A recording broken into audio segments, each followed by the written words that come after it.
Sport perde do Red Bull Bragantino e segue sem vencer na Série A. 1 ponto em 4 jogos disputados e uma pressão enorme em cima do técnico Pepa. A gente vai saber mais detalhes de tudo isso depois da vinheta.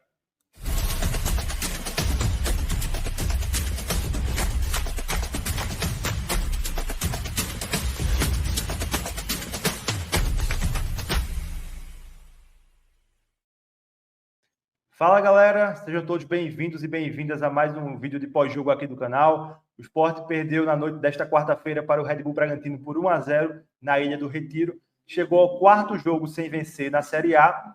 Ainda não venceu, né? Tem apenas 1 ponto em 4 jogos e continua afundado na lanterna do Campeonato Brasileiro. Um momento, né, que naturalmente aumenta a pressão em cima do técnico Pepa e deixa muitas dúvidas, né, sobre esse elenco do Sport na continuidade da Série A.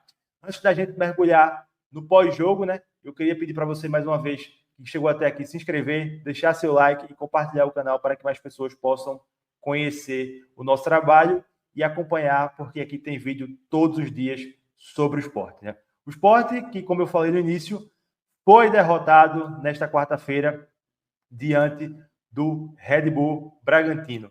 Uma atuação terrível do Sport.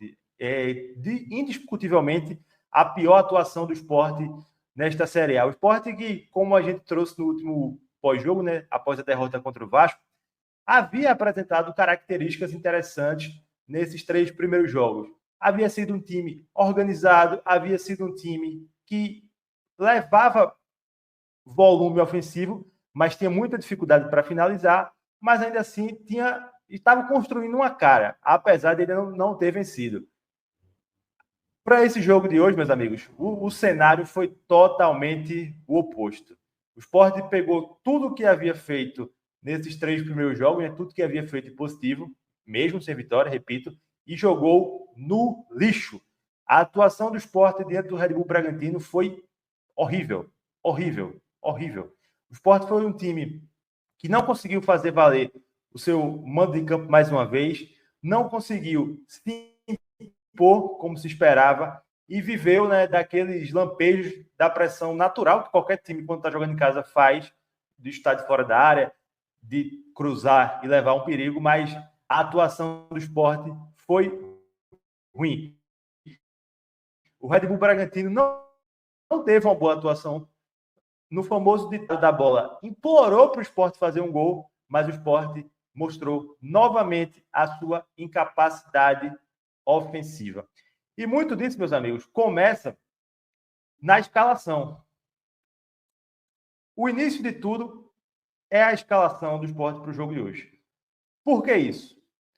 O Sport, como a gente trouxe no pré-jogo, né, o Sport teve muitos desfalques. O Sport teve o Sérgio Oliveira, desfalque de última hora, ainda não contava com os laterais Igor Cariús e Neidalbert. Gonçalo Paciência e Pablo também estavam fora. Então, era um time com muitos desfalques. E o que é que você imaginava que Pepa poderia fazer a partir desses tantos desfalques? Mexer o mínimo, né, dentro da estrutura que o time vinha apresentando e colocar uma peça que mais se aproximasse, né, dos substitutos. Mas Pepa não fez isso. Pelo menos no meio-campo, para mim, está o grande erro do Pepa na escalação. Sem Sérgio Oliveira, imaginava-se que Pepa poderia colocar o Atêncio, ou até mesmo trazer o Lucas Lima para o meio e colocar mais um atacante de beirada, o Carlos Alberto, o Gustavo Maia, enfim, algum desses. Mas Pepa opta por colocar Fabrício Domingues na vaga de Sérgio Oliveira. O Fabrício que está muito mal. O Fabrício talvez seja, por minutagem jogada até agora, o pior jogador do Sport na Série A, ao lado de Matheus Alexandre, que também é outro capítulo que a gente vai comentar. Fabrício não consegue entregar nem taticamente, o que ele já não conseguia desde a Série B do ano passado, mas sobretudo tecnicamente. Então, assim, Fabrício, ele é uma peça nula hoje no elenco do Sport e que compromete quando ele vem atuando. E Pepa optou por ele. E ainda tem mais 2 outras opções, além das que eu falei no início. Poderia ter entrado com o Zé Lucas, que estava jogando no Sul-Americano Sub-17, foi campeão, ou teria também o Tite Ortiz, que acabou entrando no segundo tempo junto com o Zé Lucas. Então, a escolha por Fabrício, por tentar um efeito surpresa com ele, no ataque do Sport, né? Não se justificou em momento algum, porque Fabrício, ele ser esse homem surpresa, ele não tem conseguido na Série A, conseguiu na Série B, mas o nível da Série A é muito mais alto, e Fabrício não consegue entregar. Então o Sport saiu de um meio-campo que tinha Sérgio Oliveira, que tinha esse controle, que acalmava, para Fabrício, que tem uma característica completamente diferente. Então, esse, para mim, é o erro gravíssimo, gravíssimo de análise que Pepa cometeu na noite desta quarta-feira. Nas laterais, Pepa, todo mundo imaginava que ele colocaria o Matheus Alexandre, mas que o Matheus Alexandre começasse na lateral esquerda, seguindo a seguinte lógica de raciocínio. Se eu tenho Hereda, que está dando conta do recado na lateral direita, eu vou improvisar Matheus Alexandre na esquerda, porque fica só um lado improvisado. Mas não foi o que aconteceu. O Sport foi com Hereda na lateral direita e Matheus Alexandre na lateral esquerda. E no comando de ataque, né, o Lene Lobato entrou na vaga do Pablo. Então, assim, foi um Sport que desde o início já se mostrou perdido na escalação. E o que a gente viu em campo foi a confirmação disso. Porque o Sport não vinha fazendo um bom jogo antes do Red Bull Bragantino abrir o placar com o Juninho Capixaba. O Sport, ele ensaiava aquela pressão, natural por jogar em casa, natural por ser o time mandante e que geralmente consegue a pressão, mas era uma pressão muito baseada em cruzamentos. O Sport não conseguia chegar com autonomia. Isso naquela pressão habitual dos 10 primeiros minutos. Tanto que o gol do Bragantino sai cedo. Sai aos 13 minutos do primeiro tempo, novamente numa bola aérea, um calo defensivo desse time do Sport. Eu tenho muito a teoria que times que entram na Série A com a meta de permanecer na Série A, eles precisam ter um ponto fundamental: a bola parada ofensiva e defensiva. O Sport tem uma bola parada e, consequentemente, uma bola aérea defensiva que é um desastre. Olhem os gols que o Sport sofreu na Série A. O primeiro gol do Vasco origina de uma bola parada, que é jogada na área. O segundo gol do Vasco é originado de um cruzamento também. Hoje, mais um cruzamento. A defesa do Sport é muito frágil nesse aspecto e simplesmente não há qualquer tipo de correção nisso. Então, a partir do momento que o Sport toma o gol com 13 minutos de jogo, o que já estava ruim piorou de uma forma absurda. Absurda. O Sport se desespera, começa a abusar dos cruzamentos de uma forma grotesca e cruzando para além de Lobato como centroavante. Ou seja, nem se tivesse um homem de área, o Sport deveria ter cruzado tanto. Mas se tivesse alguém ali, você ainda tinha um mínimo de compreensão. Mas não foi o que aconteceu. Eu estou aqui com as estatísticas do aplicativo SofaScore. Só no primeiro tempo foram 24 cruzamentos com a taxa de acerto de 4, ou seja, 17%. O Sport cruzou 24 vezes na área e acertou 4. Ou seja, caiu na armadilha de um time que é limitado e, na ausência de recursos, joga a bola na área. O Sport já havia repetido esse problema outras vezes na temporada. Por como não lembrar do jogo contra o Altos, do jogo contra o Náutico, foram jogos onde o Sport teve atuações tão ruins e abusou da bola aérea. Exagerou na bola aérea. Então, não é uma coisa isolada. Quando a gente olha para outras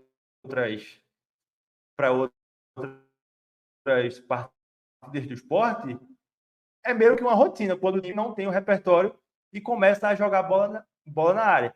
Então, o Sport, as melhores chegadas do Sport foram um chute isolado de Lucas Lima e uma outra jogada assim, mas na individualidade, sabe? E outra coisa, o Sport também é um time que tem alergia a chutar no gol. É uma característica desse time, e aí entra na conta do treinador também, porque a gente pode falar, né, do perfil do elenco, acho que é necessário essa crítica sobre isso, mas o time que tem como característica o medo da finalização não tem como ir para lugar algum, né? Independentemente da qualidade dos atacantes, que de fato tem esse problema, mas é um time com característica de alergia no gol, né? Então o Sport termina o primeiro tempo de forma terrível, sim. Foi um dos piores primeiros tempos que eu já vi do Sport na vida, sim. Em casa, assim, muito mal, muito mal. E aí todo mundo fica na expectativa pelas mudanças, né? Com tanta gente mal, você esperava que Pepa pelo menos fizesse 2, até mesmo 3 mudanças no intervalo. E aí Pepa opta por voltar apenas com Atencio na vaga de Fabrício Domingues, que na minha opinião foi o pior jogador em campo. E o time não volta bem, mas vai se soltando aos poucos. E, repito, naquela ensaiada de pressão natural, consegue levar um perigo aqui, levar um perigo ali, mas muito na base da individualidade, Atencio com alguns lapsos pela direita, tabelando com o Lucas Lima, mas muito pouco, sabe? Coletivamente, muito pouco. Então, assim, foi tudo que o Sport produziu, na minha opinião, foi muito na base da individualidade. Tanto que a chance mais perigosa do Sport no jogo acontece com o Tite Ortiz, que entrou depois junto com o Carlos Alberto, e aí é um capítulo importante isso, e Tite Ortiz acerta o travessão e depois arrisca de fora da área e o goleiro defende. Tite Ortiz entra na vaga de Duqueiroz e Carlos Alberto entra na lateral direita. Carlos Alberto, contratado junto ao Botafogo por cerca de 15 milhões, entra na lateral direita e inicia a bagunça coletiva nesse time do Sport, protagonizada pelo treinador. Vai Carlos Alberto para a direita, vem Tite Ortiz para o meio. E aí depois, meus amigos, piora tudo, porque Pepa tira a Barleta, que na minha opinião era o melhor jogador do Sport em campo. Ele havia tido uma chance no início do segundo tempo, bateu cruzado para fora, levou perigo, para colocar Gustavo Maia e depois coloca Zé Lucas na vaga de Rivera. Então o Sport terminou em campo um verdadeiro, no linguajar popular da bola, bando, desorganizado, espaçado. O Bragantino realmente não ampliou o placar, porque o Bragantino também é uma equipe muito limitada, que faltou jogar bola. Mas o Bragantino teve muitas chances de ampliar o placar. Chances que eu falo de encaixar um contra-ataque aqui, mas sempre errava. Porque o Sport foi um time muito, mas muito desorganizado. Parece que todo mundo que estava no estádio, né, os poucos mais de 12 mil torcedores, além de quem estava de casa, todas as pessoas assistiram o jogo e Pepa, que era quem poderia mudar algo com as suas substituições, viu outro jogo completamente diferente. Tanto que o Sport termina a partida perdendo por 1-0 e com a sensação de que poderia jogar até amanhã, que não iria sair mais nada. E aí, meus amigos, a gente vai entrar num capítulo agora que é a pressão, né, em cima do técnico Pepa.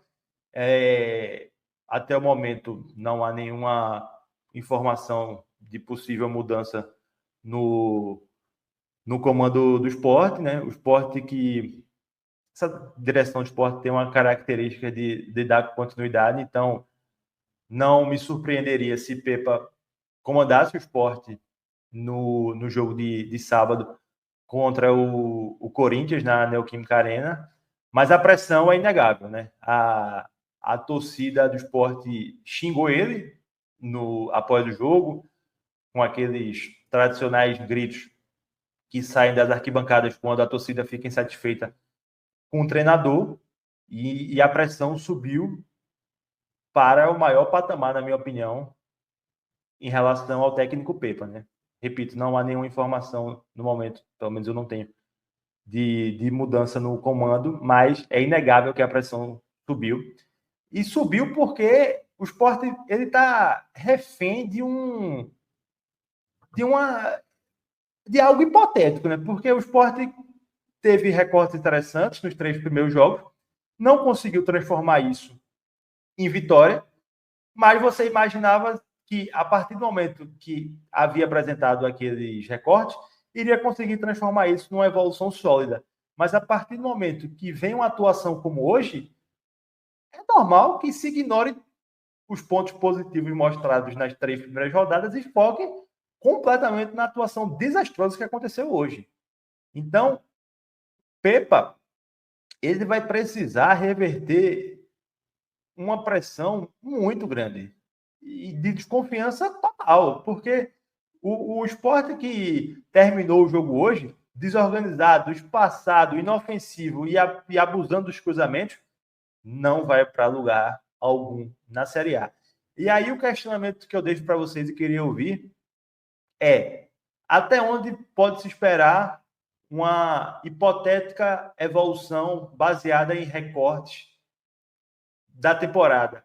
A Pepa teve dois bons jogos contra o Santa Cruz na semifinal, teve um início interessante. Eu até citei aqui no canal que, na minha opinião, a derrota contra o Vasco não significava uma terra arrasada. E expliquei. Por que isso? Porque o time havia tido desempenho nas 3 primeiras rodadas, e também tinha o fator arbitragem nisso. Mas a atuação de hoje, diante de um Bragantino que, assim como o Sport, tem como meta prioritária a permanência na Série A, é de botar a mão na consciência e refletir se esse é o caminho que o Sport realmente quer seguir para a sequência da temporada. Então é isso, meus amigos. Queria saber de vocês aí o que é que vocês acham. Qual o caminho o Sport deve trilhar a partir de agora na Série A? Vocês acham que é o momento de continuidade de Pepa? É o momento de tentar uma mudança de técnico? Só um comentário aqui. Eu não gosto muito daquela teoria de com 4 rodadas já caiu. O elenco não sai mais nada. Enfim, eu acho que mesmo com todas as limitações, esse elenco do Sport pode mais. E até cito o exemplo do Vitória do ano passado, né, que começou muito mal com o Léo Condé, que é um treinador que havia sido campeão da Série B pelo Vitória e também campeão baiano. E aí o Vitória demite o Léo Condé na 5ª rodada, traz o Thiago Carpini, ajusta algumas coisas na janela e aí termina a Série A com a permanência e também com a vaga na Sul-Americana. Então, deixe aí nos comentários o que é que vocês acharam dessa atuação do Sport e qual o caminho o clube deve seguir a partir de agora. Grande abraço, obrigado a você que ficou até aqui e até o próximo vídeo. Deixa seu like, se inscreve no canal e compartilha com os amigos. Até a próxima.